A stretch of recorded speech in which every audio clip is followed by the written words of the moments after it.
Bájate, dijo mi papá, con la voz cortante por encima del aullido del viento. Si no vas a obedecer, te puedes ir caminando. Estábamos a kilómetros de la casa. La nieve ya se estaba tragando la carretera detrás de nosotros. Yo tenía 16 años. Pensé que estaba mintiendo, que solo me quería asustar. Hola a todos, me llamo Harper. Como no me moví lo suficientemente rápido, se inclinó sobre el asiento del copiloto y empujó la puerta para abrirla. El frío me golpeó como una pared. A lo mejor la tormenta te enseña a respetar, agregó.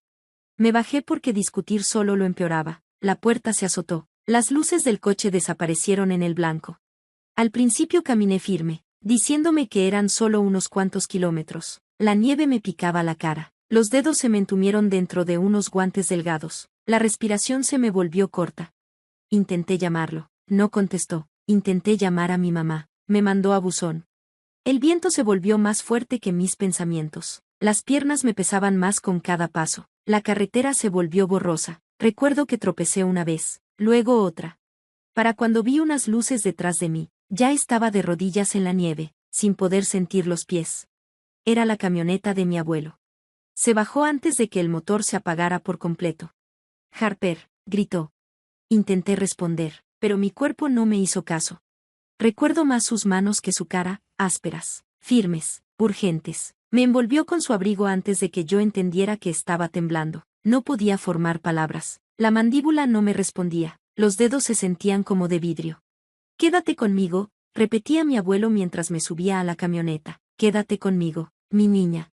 La calefacción estaba al máximo, pero se sentía lejana, como si el calor le perteneciera a alguien más. Mi visión se cerraba. La nieve se pegaba a mi cabello, derritiéndose sobre una piel que no sentía. Lo escuché llamar a alguien, con una tensión en la voz que nunca le había oído. Femenina, 16 años, exposición severa al frío, apenas responde.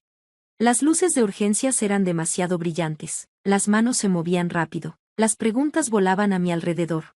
¿Cuál es su temperatura corporal? 48. Está en hipotermia. Alguien me cortó la chamarra, alguien más me puso algo en el brazo. Entraba y salía de la conciencia, atrapando fragmentos. ¿Caminó cuánto, en esta tormenta? La voz de mi abuelo se quebró. Su padre la dejó. Hubo un silencio en el cuarto después de eso. No era sorpresa, era reconocimiento. Cuando desperté horas después, ya no solo había doctores en la habitación, también una mujer con una carpeta y un policía. La habitación estaba más silenciosa cuando volví a despertar, pero el aire se sentía más pesado. La mujer de la carpeta se presentó con suavidad. Soy del DIF, de protección a la infancia. Su tono no era acusador, era cuidadoso. El oficial estaba cerca de la puerta, con las manos entrelazadas al frente. No me miraba como si yo hubiera hecho algo mal. Estaba vigilando el pasillo. ¿Recuerdas qué pasó?, preguntó la trabajadora social con calma. Me ardió la garganta al intentar hablar. Me dijo que me bajara. ¿Te dijo si iba a regresar por ti? Negué con la cabeza. Mi abuelo estaba sentado junto a la cama, su mano grande envolviendo la mía como cuando tenía 5 años. La encontré a medio camino en la carretera del Condado 12, dijo, ya con la voz firme pero afilada, casi inconsciente. El oficial asintió despacio. Tu papá fue detenido, me dijo en voz baja. Las palabras no parecían reales. ¿Por qué?, susurré. Por poner en peligro a un menor. El cuarto volvió a quedar en silencio. No era incómodo, era el tipo de silencio que sigue cuando alguien cruza una línea. El DIF explicó que esa noche no volvería a casa, ni la siguiente. Mi abuelo me apretó la mano con suavidad. «¿Te vienes conmigo?», dijo. Por primera vez desde que empezó la tormenta, sentí calor. La casa de mi abuelo olía a madera y café. Cargó mi bolsa como si no pesara nada, aunque sabía que no había dormido desde que me encontró. El DIF hizo el papeleo en el hospital, custodia temporal, resguardo de emergencia, temporal. Me senté en la mesa de la cocina envuelta en una cobija mientras él hacía sopa que no pude terminar. Mi cuerpo todavía se sentía extraño, como si me hubiera traicionado al apagarse. «¿Va a llamar?», dijo mi abuelo en voz baja. No lo defendía ni lo justificaba, solo decía un hecho. Tenía razón. El teléfono sonó esa misma noche. Mi abuelo vio el identificador y no contestó. El mensaje de voz entró de todos modos. «Están exagerando todo», dijo mi papá, más molesto que arrepentido. «Es dramática. Solo le estaba enseñando responsabilidad». Responsabilidad. Miré el teléfono como si fuera parte de la vida de otra persona.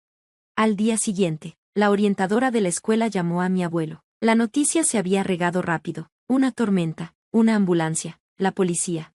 El DIF programó una audiencia formal. Tenía que dar mi declaración. Cuando me senté frente a la trabajadora social otra vez, preguntó con cuidado: ¿ha pasado antes? Dudé y luego asentí. Porque que me dejaran en estacionamientos o me amenazaran con abandonarme no empezó en una tormenta de nieve, solo fue escalando, hasta que quedó documentado. La sala de audiencia no era grande, luces blancas, una mesa larga, un reloj que sonaba demasiado fuerte. Me senté junto a mi abuelo mientras mi papá estaba al otro lado, con camisa planchada, más incómodo que asustado. La estaba disciplinando, dijo con calma. Ella exageró. La jueza no sonrió. ¿Con temperaturas bajo cero?, preguntó Pareja. No se suponía que escalara así, respondió. Escalara, como si el clima fuera el factor impredecible. El DIF presentó los registros del hospital. Temperatura corporal peligrosamente baja, riesgo de falla orgánica, fotos de congelamiento en las yemas de mis dedos. La mandíbula de mi abuelo se tensó con cada hoja que pasaba. Cuando fue mi turno de hablar, mi voz no tembló. Ya me había dejado antes, dije, solo que no tan lejos, no con tanto frío. Mi papá me miró como si la traición fuera el delito. Estás exagerando, murmuró. Sostuve su mirada. Casi me muero. Nadie reaccionó de forma dramática, no hacía falta, las pruebas hablaban más fuerte que la emoción. La jueza se recargó en su asiento. La custodia temporal permanecerá con el abuelo, dictaminó, y luego añadió algo que cambió todo: contacto únicamente supervisado. Por primera vez, a mi papá se le quebró la compostura, el control le acababa de ser retirado legalmente. La primera visita supervisada fue en un cuarto beige que olía a desinfectante y sillas plegables. Una trabajadora social estaba sentada en una esquina, sin fingir que era invisible. Mi papá entró con los hombros tensos y una sonrisa ensayada. «¿Te ves bien?», dijo de inmediato, revisándome como si la apariencia importara más que el daño. «Lo estoy», respondí con calma. Se inclinó hacia adelante. «No tenías que hacer de esto un circo legal». No contesté. «Intentaba hacerte fuerte», continuó. «El mundo no es suave». «No», dije con la misma calma, «pero los papás se supone que deben ser un lugar seguro». Eso lo hizo estremecerse. «Estás torciendo todo para castigarme». Miré el reloj en la pared. Dije la verdad. Exhaló con fuerza. «Pusiste a todos en mi contra». «No, eso lo hizo él solo». La trabajadora social aclaró la garganta. «Estamos aquí para evaluar avances, no para discutir». «Avances». Se recargó en la silla, con la mandíbula apretada. Por primera vez en mi vida, no le tenía miedo, no porque él cambiara, sino porque ahora el sistema estaba mirando, y él lo sabía. El invierno se fue poco a poco. La nieve se derritió en lodo a lo largo de la entrada de la casa de mi abuelo. Mi cuerpo sanó más rápido que los recuerdos. El congelamiento desapareció. El entumecimiento en mis dedos también. Las pesadillas tardaron más. El DIF terminó su investigación. Había reportes previos, llamadas anónimas de vecinos, faltas en la escuela señaladas, patrones que yo creía normales, escritos en tinta negra como preocupantes. No era dramática, estaba documentada. La audiencia final llegó a inicios de primavera. Mi papá parecía más pequeño en el juzgado esta vez, no físicamente, estructuralmente. Su confianza ya no llenaba el cuarto. El fiscal habló con tono medido sobre poner en peligro a un menor, sobre exponer conscientemente a una adolescente a condiciones que ponían en riesgo su vida. El abogado de mi papá habló de disciplina que salió mal. La jueza no interrumpió. Cuando llegó la resolución, fue clara. Libertad condicional, clases obligatorias para padres, terapia ordenada por el tribunal y custodia permanente transferida a mi abuelo. No temporal, permanente. Mi papá bajó ligeramente la cabeza, no me miró, miró el suelo. Afuera del juzgado no había reporteros, no hubo espectáculo, solo consecuencias. Mi abuelo puso su mano sobre mi hombro. «Estás a salvo», dijo. Por primera vez, esa palabra no se sintió frágil, se sintió real.